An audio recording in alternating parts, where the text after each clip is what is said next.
যাও যাও আস্তে আস্তে। সুন্দর সুন্দর সুন্দর, আলহামদুলিল্লাহ সুস্থ আছে। যে এই যে হরিণ দুটো নিয়ে আসলাম, এই হরিণ দুটো আসলে গ্রামে চলে যায় অনেক সময়, বিভিন্ন সময় হরিণই। এই জায়গাটা দুটো কারণে, একটা কারণ হলো অনেক সময় বাঘের তাড়া খেয়ে যায়, আর একটা কারণ হচ্ছে এক ধরনের মাছি আছে, কাঠঠাস মাছি বলে বা অবশ্য দাস মাছি আছে।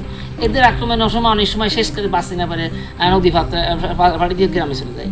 কিন্তু এই যে দুটো হরিণ গেছে, দুটো হরিণকে আমার যতটুকু ধারণা নিশ্চিত এই দুটো বাঘের তাড়ায় গেছে। বাঘের তাড়ায় যখন পানিতে পড়েছে তখন আর পিছিয়ে না ফিরে এই যে 202 কিলোমিটার লম্বা যে নদী, এই নদী পাড়ি দিয়ে গ্রামে চলে গেছিলো।